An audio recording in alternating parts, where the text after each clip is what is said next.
Christmas അവധിക്ക് ശേഷം 5-ാം തീയതി ഇന്നലെയാണ് ഹൈക്കോടതി ഫുൾ പ്രവർത്തനം ആരംഭിച്ചത്. അതുവരെ അവധിക്കാല ബെഞ്ച് പ്രവർത്തിക്കുമായിരുന്നു ഇടയ്ക്കെല്ലാം. 5-ാം തീയതി തുറന്നപ്പോൾ തന്നെ ശബരിമല കേസ് ദേവസ്വം ബെഞ്ചിലേക്ക് വന്നു. ഭാഗ്യത്തിന് ദേവസ്വം ബെഞ്ചിലെ ജഡ്ജിമാർ മാറിയിരുന്നില്ല, പഴയ ജഡ്ജിമാർ തന്നെ തുടരുകയായിരുന്നു. നല്ല കാര്യം. ജസ്റ്റിസ് രാജാ വിജയരാഘവനും ജസ്റ്റിസ് വിജയകുമാറും. ജസ്റ്റിസ് രാജാ വിജയരാഘവൻ്റെ മുമ്പിൽ ഈ ശബരിമല സ്വർണ്ണക്കേസ് വന്നു. സ്പെഷ്യൽ ഇൻവെസ്റ്റിഗേഷൻ ടീം അവരുടെ പുരോഗതി അറിയിച്ചു. അത് വിലയിരുത്തിയതിന് ശേഷം ഒരു ഡീറ്റെയിൽഡായിട്ട് ഒരു ഇൻട്രിം ഓർഡർ 7 പേജേ ഉള്ളൂ, പക്ഷേ ഒരുപാട് കാര്യങ്ങളതിൽ ജസ്റ്റിസ് രാജാ വിജയരാഘവൻ ഉൾക്കൊള്ളിച്ചിട്ടുണ്ട്. അതിൽ പ്രധാനമായിട്ട് പറഞ്ഞിരിക്കുന്ന കാര്യം, we have perused the report detailing the investigation carried out by the team in the above crime. We find that as on date 181 witnesses have been examined. 181 സാക്ഷികളെ എക്സാമിൻ ചെയ്തു കഴിഞ്ഞു. അവരുടെ സ്റ്റേറ്റ്മെൻറ്റ് റെക്കോർഡ് ചെയ്തു. The team has concluded that the events leading to the registration of 2 crimes span a period commencing from the year 1998. ഇത് പ്രധാനപ്പെട്ടൊരു കാര്യമാണ്. 2 FIR ആണ് register ചെയ്തിരിക്കുന്നത്. ഈ കേസ് നിങ്ങളിൽ എത്ര പേര് കൃത്യമായിട്ട് ഫോളോ ചെയ്യുന്നു എന്നെനിക്കറിയില്ല. അതുകൊണ്ടാണ് ചില ഫാക്ട്സൊക്കെ ഞാൻ രണ്ടാമതെടുത്ത് പറയുന്നത്. ശബരിമല സ്വർണ്ണക്കൊള്ള എന്നൊക്കെ പറയുമ്പോൾ 2 FIR ആണുള്ളത്. ഒന്ന്, ദ്വാരപാലക ശില്പങ്ങളെ പൊതിഞ്ഞുള്ള ചെമ്പ് പാളികളിൽ സ്വർണം പൊതിഞ്ഞിരുന്നോ, പൊതിഞ്ഞ സ്വർണ്ണം എവിടെ പോയി എന്നൊക്കെയുള്ള ഒരു FIR. രണ്ടാമത്തത് കട്ടിളപ്പാളി എന്ന് പറയുന്നത്, കട്ടിളയെ പൊതിഞ്ഞ് ഉള്ള ചെമ്പ് പാളി അല്ലെങ്കിൽ സ്വർണ്ണപ്പാളി, അത് സ്വർണ്ണമായിരുന്നോ ചെമ്പായിരുന്നോ, ചെമ്പിൽ സ്വർണം പൂശിയിരുന്നോ, ചെമ്പിൽ സ്വർണം പൊതിഞ്ഞിരുന്നോ, അതാര് കൊണ്ടുപോയി, ഇതൊക്കെ ചൊല്ലിയുള്ളതാണ് രണ്ടാമത്തെ FIR. അപ്പോൾ ഒന്ന് ദ്വാരപാലകപ്പാളി എന്ന് പറയും, മറ്റത് കട്ടിളപ്പാളി എന്ന് പറയും. 2 കേസുകളാണ്. ഇതൊക്കെ എവിടെ പോയി എന്നുള്ള അന്വേഷണം. ഇതൊക്കെയാണ് സ്മാർട്ട് ക്രിയേഷൻസിൽ കൊണ്ടുപോയി. ഉണ്ണികൃഷ്ണൻ പോറ്റിയായിരുന്നു ഇടനിലക്കാരൻ. അവിടെ ഗോവർദ്ധന് കുറച്ച് സ്വർണം വിറ്റു, അല്ലെങ്കിൽ ഗോവർദ്ധൻ അത് തിരിമറി നടത്തി, ഇങ്ങനെയൊക്കെ പറഞ്ഞിട്ട് ഉണ്ണികൃഷ്ണൻ പോറ്റിയെ അറസ്റ്റ് ചെയ്യുന്നു. അതിന് കൂട്ടുനിന്ന ദേവസ്വം ബോർഡ് ഉദ്യോഗസ്ഥന്മാരായ മൊരാരി ബാബു മുതൽ 8-9 പേര്, N വാസു മുൻ പ്രസിഡൻറ്റ്, പത്മകുമാർ വരെ ഉള്ളവരെ അറസ്റ്റ് ചെയ്യുന്നു. 2 FIRൽ സെയിം പ്രതികളൊക്കെ തന്നെയാണ്. ഒരെണ്ണത്തിൽ ഒരാൾ കൂടുതലും കുറവുമുണ്ട്. ഒരെണ്ണത്തിൽ 12, മറ്റതിൽ 13 പ്രതികളാണ്. അതിൽ 9 പ്രതികളെയാണ് ഇതുവരെ അറസ്റ്റ് ചെയ്തിട്ടുള്ളത്. അപ്പോൾ 4 പ്രതികൾ അറസ്റ്റ് ചെയ്യാൻ ബാക്കിയുണ്ട് എന്ന് സാരം. ഇവരാരും ഒളിച്ചു പോകുകയോ പ്രതി ആരാണെന്ന് അറിഞ്ഞുകൂടാത്തതോ ഒന്നുമല്ല, ഇതുവരെ അറസ്റ്റ് ചെയ്തിട്ടില്ല. ഇതാണ് ഇതിൻ്റെ ആകെത്തുക. അപ്പോൾ ഇപ്പോൾ സ്പെഷ്യൽ ഇൻവെസ്റ്റിഗേഷൻ ടീം പറയുന്നത്, ഈ മൊത്തം അന്വേഷണം ആരംഭിക്കേണ്ടത് അല്ലെങ്കിൽ ആരംഭിച്ചിരിക്കുന്നത് 1998 when gold cladding was initially carried out by UB group. UB group സ്വർണം പൊതിയൽ തുടങ്ങിയ 1998 മുതൽ സെപ്റ്റംബർ 2025 വരെ, when Dwarapalaka were sent to Smart Creations for gold plating. ഒരിക്കൽ ഗോൾഡ് പ്ലേറ്റിങ്ങോ ഗോൾഡ് പൊതിയലോ കഴിഞ്ഞ ദ്വാരപാലക പാളികൾ വീണ്ടും സ്വർണം പൂശാനായിട്ട് സ്മാർട്ട് ക്രിയേഷൻസിൽ, ആ സമയത്ത് കഴിഞ്ഞ സെപ്റ്റംബർ 2025, അന്ന് N പ്രശാന്താണ് ദേവസ്വം പ്രസിഡൻറ്റ്. അദ്ദേഹത്തെ അറസ്റ്റ് ചെയ്തിട്ടില്ല, ഒരു തവണ ചോദ്യം ചെയ്തു വിട്ടയച്ചു. അപ്പോൾ 98 മുതൽ 2025 വരെ the investigation has been classified into 4 distinct phases. 4 ഘട്ടങ്ങളാക്കി ഇൻവെസ്റ്റിഗേഷൻ തിരിച്ചിരിക്കുന്നു. The first phase relates to the gold cladding of various adornments and artefacts in and around the Sreekovil of Sabarimala.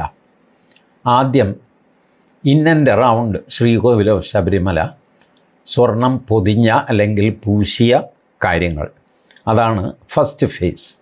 The second phase concerned the replacement of old gold-clad door of Srikovil with a new gold-plated door in the year 2019. ശ്രീകോവിലിൻ്റെ വാതിൽ സ്വർണം പൂശിയതോ അല്ലെങ്കിൽ പൂശിയ സ്വർണം ഇളക്കിയതോ പൊതിഞ്ഞ സ്വർണം ഇളക്കിയതോ പുതിയ സ്വർണം പൊതിഞ്ഞതോ ഒക്കെയായ 2019 നടന്ന രണ്ടാം ഘട്ടം. The third phase pertains to the removal of the gold-clad Dwarapalaga idol plates, side plates, door frames, etc. in 2019. ദ്വാരപാലക പാളികളും മറ്റും മാറ്റിയ സംഭവം 2019 തന്നെയാണ്. അത് മൂന്നാം ഘട്ടം. നാലാം ഘട്ടം, the fourth phase covers all transactions relating to the gold plating of Dwarapalaga idol plates in the year 2025. 2025.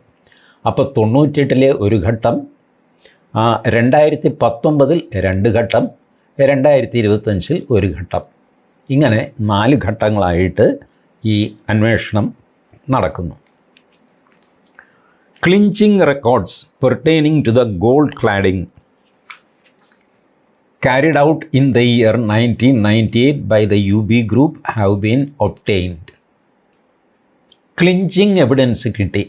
1998 UB group ചെയ്ത സ്വർണം പൊതിയൽ, ഗോൾഡ് ക്ലാഡിംഗ്, അതിൻ്റെ ക്ലിഞ്ചിങ് എവിഡൻസ് SITക്ക് കിട്ടി. നിങ്ങളോട് ഞാൻ തുടക്കം മുതൽ പറഞ്ഞില്ലേ, വാസുവിനെ ഞൊട്ടും എന്ന് പറഞ്ഞു, വാസുവിനെ ഒന്നും ചെയ്യാൻ പറ്റില്ല എന്ന് പറഞ്ഞു. കഴിഞ്ഞ വീഡിയോയിൽ ഞാൻ പറഞ്ഞു UB ഗ്രൂപ്പ് സ്വർണം പൂശിയതിന് തെളിവില്ല. അതായിരുന്നു വാസുവിൻ്റെ വാദം. വാസുവിന് ജാമ്യം കിട്ടാൻ വേണ്ടി വാസു പറഞ്ഞത്, ഞാൻ കൊടുത്തയച്ചത് ചെമ്പായിരുന്നു, അത് സ്വർണം പൂശിയതോ പൊതിഞ്ഞതോ ആയിരുന്നില്ല. അത് സ്വർണം പൂശിയിരുന്നു പൊതിഞ്ഞിരുന്നു എന്ന് ആര് പറഞ്ഞു? എന്താ തെളിവ്? അന്ന് SITയുടെ കയ്യിൽ തെളിവ് ഉണ്ടായിരുന്നില്ല. SIT ഒരു 5 സാക്ഷിമൊഴികൾ ഹാജരാക്കി. അവരുടെ പേരുമൊക്കെ ഞാൻ നിങ്ങളോട് പറഞ്ഞിരുന്നു, ഓർമ്മയുണ്ടോ? ബാലകൃഷ്ണൻ, നാഗരാജൻ, മണിയാശാൻ, രാമാനുജൻ, പ്രേംജി, കുമാരൻ നായർ, ഭാർഗവൻ, രാജശേഖരൻ, ഇത്രയും പേരുടെ മൊഴികളാണ് ഹാജരാക്കിയത്. അന്ന് ഞാൻ നിങ്ങളോട് പറഞ്ഞ ഉദാഹരണം വരെ എനിക്ക് ഓർമ്മയുണ്ട്. തെങ്ങ് കയറുന്നത് കണ്ട സാക്ഷിയുണ്ട്, പക്ഷേ അത് തേങ്ങയായിരുന്നു അയാൾക്ക് പറയാൻ പറ്റുമോ? അത് പേടായിരുന്നെങ്കിലോ? അയാൾക്കറിയും, അയാൾ കണ്ടു. ഇങ്ങനെ ഇതുപോലെ സ്വർണം പൊതിയുന്നത് ഒരാൾ കണ്ടു. അത് സ്വർണ്ണമാണെന്ന് ഇയാൾക്ക് എങ്ങനെ അറിയാം? സ്വർണം പോലത്തെ ഒരു സാധനം പൊതിയുന്ന കണ്ടു എന്നേ ഇയാൾക്ക് പറയാൻ പറ്റുള്ളൂ. സാക്ഷിമൊഴിയല്ല, ഇവിടെ റെക്കോർഡ് എവിഡൻസ് വേണമല്ലോ. അപ്പോൾ ഇപ്പോൾ 5-ാം തീയതി, ജാനുവരി 5-ാം തീയതി, മറ്റേത് ഡിസംബർ 19 വാസുവിൻ്റെ വാദവും ജസ്റ്റിസ് ബദറുദ്ദീൻ വാസുവിന് ജാമ്യം നിഷേധിച്ച് എഴുതിയ ജഡ്ജ്മെൻറ്റും. ആ സമയത്താണ് ഞാനിത് പറഞ്ഞത്. അപ്പോൾ ഇപ്പോൾ ജാനുവരി 5 കഴിഞ്ഞപ്പോൾ SIT പറയുന്നു ക്ലിഞ്ചിങ് എവിഡൻസ് കിട്ടി. ദൈവാധീനം, സന്തോഷം, അതിൻ്റെ റെക്കോർഡ് കിട്ടിയല്ലോ ഇപ്പോഴെങ്കിലും. അപ്പോൾ അതിനർത്ഥം എന്താ? ഇതുവരെ ഇല്ലായിരുന്നു എന്നുള്ളതാണ്. വാസു ഇത് തർക്കിക്കുമ്പോൾ വാസുവിൻ്റെ ഭാഗത്തായിരുന്നു ന്യായം, റെക്കോർഡ് ഉണ്ടായിരുന്നില്ല. ഇപ്പോൾ റെക്കോർഡ് വന്നു. ഇനിയിപ്പോൾ വാസുവിന് ആ തർക്കം ഉന്നയിക്കാൻ പറ്റില്ല, കാരണം ഇവരുടെ കയ്യിൽ റെക്കോർഡുണ്ട്. ഇതൊക്കെ ഞാൻ ആ ബാങ്കിൻ്റെ ഉദാഹരണം അന്ന് നിങ്ങളോട് പറഞ്ഞില്ലേ, ബാങ്ക് കൊള്ളയടിക്കുമ്പോൾ റെക്കോർഡും കൂടി തീയിടുക. കൊള്ളയടിക്കുന്നത് കൊള്ളക്കാരനാണ്, ഈ റെക്കോർഡ് ബുക്ക് തീ വയ്ക്കുന്നത് മാനേജരാണ്. കാരണം ബാക്കി കാശ് അങ്ങേർക്ക് മാറിക്കൊണ്ട് റെക്കോർഡില്ലല്ലോ, തീയിട്ട് പോയില്ലേ, കൊള്ളക്കാരൻ കൊണ്ടുപോയില്ലേ, നശിപ്പിച്ചില്ലേ എല്ലാം. ഇതുപോലത്തെ പരിപാടിയാണ് ശബരിമലയിൽ മാത്രമല്ല എല്ലാ സ്ഥലത്തും നടക്കുന്നത്. റെക്കോർഡുകളെല്ലാം നശിപ്പിക്കും. പിന്നെ നിങ്ങൾ എന്ത് തെളിവ്, എന്ത് കോടതി, എന്ത് ചെയ്യാൻ പോവുക? പക്ഷേ രാജാ വിജയരാഘവൻ അവിടെ നിൽക്കുന്നില്ല. അദ്ദേഹം അവിടെ നിന്നും മുന്നോട്ട് പോകുന്നു. Having gone through the detail report placed before this court, we are satisfied that the investigation is being carried out in a professional and thorough manner, leaving no stone unturned. ഞങ്ങൾക്ക് സാറ്റിസ്ഫാക്ഷൻ ഉണ്ട്, investigation നടക്കുന്നത് ഒരു professional മാനറിലാണ്. Leaving no stone unturned, അതൊരു English പ്രയോഗമാണ്. ഒരു കല്ല് പോലും തിരിക്കാതെ വിടാതെ അന്വേഷിക്കുക. Leaving no stone unturned. We also note that the accused who have been arrested have approached the jurisdictional courts seeking bail, raising multiple contentions. ശ്രദ്ധിക്കണം, രാജാവ് ജയരാഘവനാണ് പറയുന്നത്, ഞങ്ങൾക്കറിയാം ഈ കേസിലെ പ്രതികൾ അതാത് ജൂറിസ്ഡിക്ഷണൽ കോർട്ടിൽ ജാമ്യത്തിന് വേണ്ടി പോകുന്നുണ്ട്. And that the SIT is devoting considerable time and effort to place the necessary records before the courts. ആവശ്യമായ രേഖകൾ SIT ആ കോർട്ടുകളിൽ എത്തിക്കാനായിട്ട് വല്ലാതെ ബുദ്ധിമുട്ടുന്നുണ്ട്. Including the production of the accused and the preparation of all relevant documents relating to the crimes. ഈ അക്യൂസിനെയും കോടതിയിൽ എത്തിക്കണം, വേണ്ട രേഖകൾ എത്തിക്കണം. ഇതെല്ലാം SIT ചെയ്യുന്നു. അത് മിടുക്കായിട്ട് ചെയ്യുന്നു എന്ന് ഞങ്ങൾക്ക് ഉറപ്പുണ്ട്.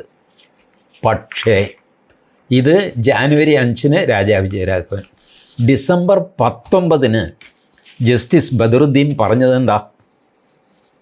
ഞാൻ നിങ്ങളെ വായിച്ച് കേൾപ്പിക്കാം, നമുക്ക് തർക്കം വേണ്ടല്ലോ. ബിഫോർ അഡ്യൂ, ഈ 4-5 പേർക്ക് ജാമ്യം നിഷേധിച്ച് അത് അവസാനിപ്പിക്കുന്നതിന് മുമ്പ്, അതാണ് before adieu. It is worthwhile to mention that some stagnation in the investigation after the dismissal of the anticipatory bail of applicants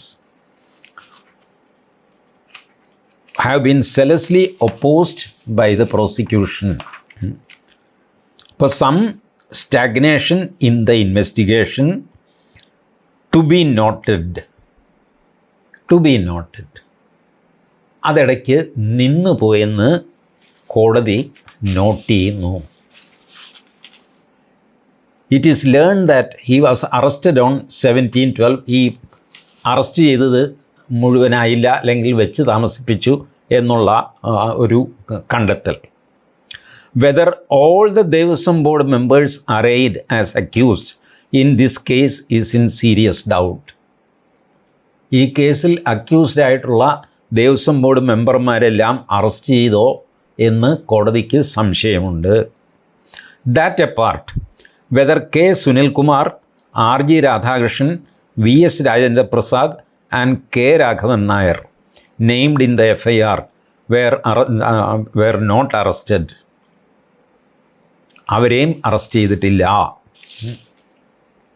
പിന്നെ വ്യക്തമായിട്ട് എഴുതുന്നു, it is surprising to note that. Justice Badaruddin എഴുതുകയാണ്, ജസ്റ്റിസ് രാജാവ് ജയരാഘവൻ ഇന്ന് പറയുന്നത് എന്താ, ഇന്നലെ പറഞ്ഞിരിക്കുന്നത് എന്താ, we are fully satisfied. But ഒരു 20 ദിവസം മുമ്പ്, ഡിസംബർ 19-ന്, ഇതിനിടയ്ക്ക് എന്ത് സംഭവിച്ചു എന്ന് എനിക്ക് മനസ്സിലാകുന്നില്ല. ഡിസംബർ 19-ന് ജസ്റ്റിസ് ബദറുദ്ദീൻ പറയുന്നു, it is surprising to note that when asked to whether Vijayakumar and KP Sankaradas, who were either arraigned as accused and were arrested for the purpose of effective investigation, the learned ADGP, on instruction from the investigating officer, who was also present in the open court, submitted that it was not done so far. Learned ADGP ഇവിടെ additional director general of പ്രോസിക്യൂഷനാണ്, പോലീസിലെ ADGP അല്ല. ഇപ്പോൾ ഈ ADGPയും investigation ഓഫീസറും കോടതിയിൽ present ആയിരുന്നു. 2 പേരും പറഞ്ഞു ശങ്കരദാസിനെയും വിജയകുമാറിനെയും അറസ്റ്റ് ചെയ്തിട്ടില്ല എന്ന് പറഞ്ഞു. അതിൽ കോടതി, it is surprising to note, കോടതിക്ക് ജസ്റ്റിസ് ബദറുദ്ദീന് അത്ഭുതം തോന്നുന്നു, രാജാവ് ജയരാഘവന് സംതൃപ്തി തോന്നുന്നു. How do you explain this? How do we explain this? രാജാവ് ജയരാഘവൻ്റെ ഡിവിഷൻ ബെഞ്ചാണ്. രാജാവ് ജയരാഘവനാണ് SITയെ ഹാൻഡ് പിക്ക് ചെയ്ത് ഈ കേസ് അന്വേഷിക്കാൻ ടീമിനെ ഉണ്ടാക്കി മുന്നോട്ട് പോകുന്നത്. ജസ്റ്റിസ് ബദറുദ്ദീൻ്റെ ബെഞ്ചിൽ ജാമ്യാപേക്ഷകൾ മാത്രമാണ് വരുന്നത്. അദ്ദേഹത്തിന് ഇൻവെസ്റ്റിഗേഷനെ പറ്റി കമൻ്റ് ചെയ്യേണ്ട കാര്യമില്ല. അതന്നും ഞാൻ പറഞ്ഞിരുന്നു. ഈ സാധനം KP ശങ്കരദാസ് സുപ്രീം കോടതിയിൽ പോയി എന്നെപ്പറ്റി ഇങ്ങനെ മറ്റൊരാളുടെ ജാമ്യം പരിഗണിക്കുമ്പോൾ എന്നെപ്പറ്റി ഒരു കമൻറ്റ് പറഞ്ഞുകൂടായിരുന്നു, അത് നീക്കിക്കിട്ടണം എന്ന് പറഞ്ഞ് സുപ്രീം കോടതിയിൽ പോയി. സുപ്രീം കോടതി അതിൻ്റെ ബെനിറ്റിലേക്കൊന്നും പോയില്ല. ദൈവത്തെ പോലും വെറുതെ വിടുകയില്ല നിങ്ങളെന്നൊക്കെ പറഞ്ഞിട്ട് തുമ്മിത്തെറിച്ചിട്ട് ആപ്ലിക്കേഷൻ അങ്ങ് ഡിസ്മിസ് ചെയ്ത് ശങ്കരദാസിൻ്റെ വക്കീൽ അവിടെ നിന്ന് ഓടി സുപ്രീം കോടതിയിൽ നിന്ന്. ഇതൊക്കെ ഇന്നലെയും മിനിഞ്ഞാന്നുമായിട്ട് നടന്ന സംഭവങ്ങളാണ്. ഞാനന്ന് പറഞ്ഞു, strictly speaking justice Badaruddin exceeded his brief എന്ന് പറയണം. അദ്ദേഹം അത് ചെയ്യരുതായിരുന്നു. കാരണം അദ്ദേഹത്തിൻ്റെ മുമ്പിൽ വന്നിരിക്കുന്നത് ജാമ്യാപേക്ഷയാണ്. ജാമ്യാപേക്ഷ വന്നു കഴിയുമ്പോൾ അദ്ദേഹത്തിന് അറസ്റ്റ് മറ്റു കാര്യങ്ങളൊക്കെ നോക്കാം. വേറൊരാളിനെ എന്തുകൊണ്ട് അറസ്റ്റ് ചെയ്തില്ല എന്ന് ചോദിക്കേണ്ട കാര്യമുണ്ടോ? ഇൻവെസ്റ്റിഗേഷനിൽ ഒരു അത്ഭുതം പ്രകടിപ്പിക്കേണ്ട കാര്യമുണ്ടോ? ഇന്ന ആൾക്കാരെ അറസ്റ്റ് ചെയ്യാത്തതിൽ അത്ഭുതം പ്രകടിപ്പിക്കുന്നു എന്ന് പറയുക. അത് മാത്രമല്ല, this would show serious stagnation in the investigation. Justice Badaruddin എഴുതുകയാണ്, this would show serious stagnation in the investigation after 5/12/2025. തീയതി പറയുന്നു, ഡിസംബർ 5, 2025 മുതൽ ഈ അന്വേഷണം മുന്നോട്ട് പോയിട്ടില്ല. There is stagnation, serious stagnation. And the investigation officer shall address the same to effectuate investigation against all erring officers without any discrimination and without segregating the culprit for any reasons. Investigation officer കൃത്യമായിട്ട് ഈ പ്രശ്നം address ചെയ്യണം. Erring officers, ആരെങ്കിലും കുറ്റം ചെയ്യുന്ന officers ഉണ്ടെങ്കിൽ ഒരുത്തനെയും ഒരു ഡിസ്ക്രിമിനേഷനും ഇല്ലാതെ, സെഗ്രിഗേഷനും ഇല്ലാതെ, ഏത് കാരണം കൊണ്ടായാലും സെഗ്രിഗേറ്റ് ചെയ്യാൻ എല്ലാവരെയും പിടിക്കണം. അപ്പോൾ എന്തോ വിവേചനം ഒക്കെ നടക്കുന്നു എന്നൊരു സൂചന അതിനകത്തുണ്ടല്ല. SIT അറസ്റ്റ് ചെയ്യുന്നതിൽ എന്തൊക്കെയോ വിവേചനം കാണിക്കുന്നു. അതുകൊണ്ടാണ് ഒരു വിവേചനവും കാണിക്കാതെ എല്ലാവരെയും ഒരുപോലെ ട്രീറ്റ് ചെയ്ത് അറസ്റ്റ് ചെയ്യണം കേട്ടോ എന്നൊരു നിർദ്ദേശം ഷാൽ എന്നാണ് പറയുന്നത്. Investigation officer shall address.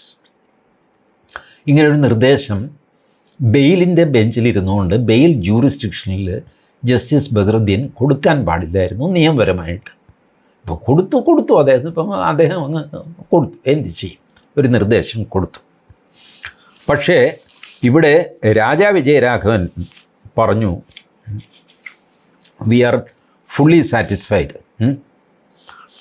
Having gone through the detail report placed before this court, we are satisfied that the investigation is being carried out in a professional and thorough manner, leaving no stone unturned. വളരെ കൃത്യമാണ്. We also note that the accused who have been arrested, അവരെ കോടതിയിൽ കൊണ്ടുപോകാനും record കൊടുക്കാനും ഒക്കെയുള്ള പാട്. This court, in its earlier order, made it abundantly clear that the officers constituting the SIT shall be directly answerable to this court. രാജാവ് ജയരാഘവൻ പറയുന്നു, you are answerable to this court. SIT ഈ കോർട്ടിനാണ് സമാധാനം പറയേണ്ടത്, വേറെ കോർട്ടിനല്ല എന്നർത്ഥം. ഇൻഫാക്ട് ദിസ് ഈസ് ജസ്റ്റിസ് രാജാവ് Jayaraghavan answering justice Badaruddin എന്നാണ് ഞാൻ മനസ്സിലാക്കുന്നത്. ഇതിൽ നിന്ന് shall be directly answerable to this court and that the investigation shall be conducted with the highest degree of discretion, integrity and confidentiality, without divulging any information to the public or the media. അവിടെ വന്നപ്പോൾ ചെറിയൊരു spin കൊടുക്കുന്നു. പബ്ലിക്കിനോ മീഡിയയ്ക്കോ വിവരങ്ങൾ കൊടുത്തുകൂടാ. We are informed that no information is being passed by the SIT to any outsider and the investigation is kept highly confidential. SIT പറയുന്നു, ഞങ്ങൾ ആർക്കും ഒരു information കൊടുക്കാറില്ല, എല്ലാം കോൺഫിഡൻഷ്യലായിട്ട് വെച്ചിരിക്കുകയാണ്. Despite such clear directions, it is reported that the SIT is presently being subjected to unwarranted pressure by way of misleading.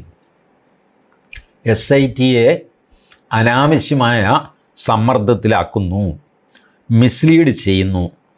Misleading, speculative and unfounded reports aired through sections of the mainstream media as well as social media platforms. SITയെ mainstream മീഡിയയും social മീഡിയയും ചേർന്ന് സമ്മർദ്ദത്തിലാക്കുന്നു എന്നാണ് justice Raja Vijayaraghavan പറയുന്നത്. ആര് സമ്മർദ്ദത്തിലാക്കി SITയെ? ഞാൻ നോക്കിയിട്ട് ആകെ VD സതീശൻ 1-2 തവണ പറഞ്ഞു. SITയെ സമ്മർദ്ദത്തിലാക്കാൻ 2 ഉന്നത പോലീസ് ഉദ്യോഗസ്ഥന്മാർ ശ്രമിക്കാൻ സാധ്യതയുണ്ട്. അവരത് ചെയ്താൽ ഞങ്ങളത് പുറത്തു കൊണ്ടുവരും, അവരുടെ പേര് പുറത്ത് വിളിച്ച് പറയും. ഇങ്ങനെ സതീശൻ പറഞ്ഞ ഒരു പെർസീവ്ഡ് സമ്മർദ്ദം, ഉണ്ടാവാനിടയുള്ള സമ്മർദ്ദം, അത് ഞാൻ കേട്ടിട്ടുണ്ട്. അതല്ലാതെ വേറെ ആരെന്ത് സമ്മർദ്ദം ചെലുത്തി SITയുടെ പുറത്ത്? സ്പെക്യുലേറ്റീവ് ഒരുപാട് സ്പെക്യുലേഷൻ നടക്കും. ഹൈലി ഓപ്റ്റിമിസ്റ്റിക് ആയിട്ടുള്ള ആൾക്കാർ അന്വേഷണം കൃത്യമായി ഗംഭീരം ഇവനെയൊക്കെ പിടിക്കും കേട്ടോ എന്ന് പറയും. ബാക്കി കുറച്ച് പേര് ഇതൊന്നും നടക്കാൻ പോകുന്നില്ല എന്ന് പറയും. മെറിറ്റ് മാത്രം നോക്കി സംസാരിക്കുന്ന എന്നെ പോലുള്ള ഒരു അല്പം തമാശയൊക്കെ ചേർത്തിട്ട് വാസുവിനെ ഇങ്ങോട്ട് തെളിവ് കയ്യിലില്ല, പിന്നെയല്ലേ വാസുവിനെ പിടിക്കാൻ പോകുന്നത്, ഇങ്ങനെ പറയും. ഇതൊക്കെ പബ്ലിക് ഒപ്പീനിയനാണ്. Hello, opinion is everybody's right, ഇല്ലേ? You have a right to opinion or anything which comes in front of you or doesn't come in front of you. നമുക്ക് അറിഞ്ഞുകൂടാത്ത കാര്യത്തിൽ നമ്മൾ കയറി ചിലപ്പോൾ അഭിപ്രായം പറയാറുണ്ട്. അത് SIT അഫക്റ്റ് ചെയ്യേണ്ട കാര്യമില്ലല്ലോ. SIT എന്തിനാണ് ഇതൊക്കെ ഈ സോഷ്യൽ മീഡിയ, മെയിൻ സ്ട്രീം മീഡിയയൊക്കെ കാണാൻ പോവുക? അവിടെ ഡിബേറ്റ് നടക്കുന്ന ദിവസവും 8 മണിയായി കഴിയുമ്പോൾ സ്വർണ്ണക്കൊള്ള എന്ന് പറഞ്ഞ് കുറേ ആൾക്കാർ ഇരുന്നിട്ട് വായി തോന്നിയതൊക്കെ വിളിച്ച് പറയും. ഇതൊക്കെ നോക്കിയിട്ട് SIT സമ്മർദ്ദത്തിലാവുന്നത് എന്തിനാണ്? ഞാൻ പോലും, നമ്മളെപ്പോലുള്ളവർ പോലും ഈ TV ചർച്ച കാണാൻ പോകാറില്ല. പിന്നെ SITക്കാരന് ഇത് കണ്ടിട്ട് അയ്യോ എന്നെ പറ്റി വേണ്ടാത്തതൊക്കെ പറഞ്ഞു. അത് ശരിയല്ല. വാസ്തവത്തിൽ എനിക്ക് തോന്നുന്നത് justice Raja Vijayaraghavan is aiming at justice Badaruddin only, but then he cannot directly do that. ഒരു ബ്രദർ ജഡ്ജിനെ പറ്റി അങ്ങനെ പറയാൻ പറ്റില്ലല്ലോ. അതുകൊണ്ട് നാട്ടുകാർ, മീഡിയ എല്ലാവർക്കും കുറ്റം പറയാം. രാഷ്ട്രീയക്കാരൊക്കെ ഇല്ലേ, അവരെന്തെങ്കിലും വേണ്ടാത്തത് പറയും. പിടിക്കപ്പെട്ട് കഴിയുമ്പോൾ അവർ അത് മാധ്യമങ്ങൾ വളച്ചൊടിച്ചതാണെന്ന്. വളച്ചൊടിച്ചത് നമ്മളൊക്കെ തന്നെ കാണുന്നു. 5 മിനിറ്റ് മുമ്പ് ഈ മനുഷ്യൻ വാചകടിക്കുന്നത്, അതെന്ത് വളച്ചൊടിക്കാൻ, അതുപോലെ അവർ കാണിക്കുകയാണ്. ബട്ട് മാധ്യമങ്ങൾ അങ്ങനെ ചെയ്തു എന്ന് പറയുക, അതൊരു ശരിയായ കാര്യമല്ല. Certain narratives appear to have been deliberately crafted, making baseless imputations against the investigation officers, evidently for the sake of sensationalism and optics, without any regard to factual matrix or the progress of the investigation. എനിക്ക് മനസ്സിലാവുന്നില്ല. ഞാൻ എൻ്റെ കാര്യം പറയാൻ, കോടതി എവിടെ എന്ത് കണ്ടു, ഏത് സോഷ്യൽ മീഡിയയിൽ എന്ത് കണ്ടു? 136,000 യൂട്യൂബർമാരുണ്ട്. അതുകൂടാതെ പലവിധ ചർച്ചകൾ, സംഗതികളൊക്കെ നടന്നുണ്ട്, ലേഖനങ്ങൾ വരുന്നുണ്ട്, പത്രവാർത്തകൾ വരുന്നുണ്ട്. ഇതെല്ലാം കൂടെ നമുക്ക് കണ്ടുപിടിക്കാൻ പറ്റില്ലല്ലോ. ഒരു കാര്യം ഞാൻ പറയാം, നിങ്ങൾക്ക് വെരിഫയബിളാണ്. എൻ്റെ വീഡിയോ നോക്കിക്കോളൂ. കയ്യിൽ ജഡ്ജ്മെൻറ്റ് വെച്ചുകൊണ്ടല്ലാതെ ഞാൻ സംസാരിച്ചിട്ടില്ല. ജഡ്ജ്മെൻറ്റ് ടൈപ്പ് ചെയ്ത് ഹൈക്കോടതിയുടെ വെബ്സൈറ്റിൽ, ഹൈക്കോടതി രജിസ്ട്രിയിൽ നിന്ന് അപ്ലോഡ് ചെയ്ത ജഡ്ജ്മെൻറ്റ്, അതിൻ്റെ പ്രിൻ്റ് എടുത്ത് മാത്രമേ ഞാൻ നിങ്ങളോട് സംസാരിക്കാറുള്ളൂ.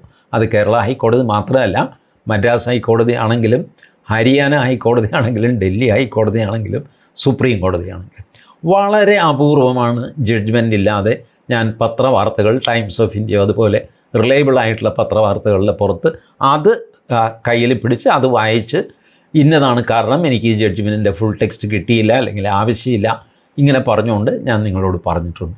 So I don't think I did any speculative job on anything. Sensationalise ചെയ്യാനോ ഒന്നും ചെയ്തിട്ടില്ല. ഫാക്ച്വൽ മാട്രിക്സ് കിട്ടും ഞാനൊന്നും ചെയ്തിട്ടില്ല. We deemed it necessary to observe that such reportage, particularly in matters under active judicial supervision, has the potential to undermine the integrity of the investigation, erode public confidence in institutions, and interfere with the fair administration of criminal justice.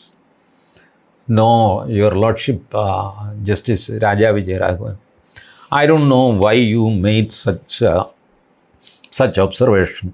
In fact, I am not, I don't find any merit in that.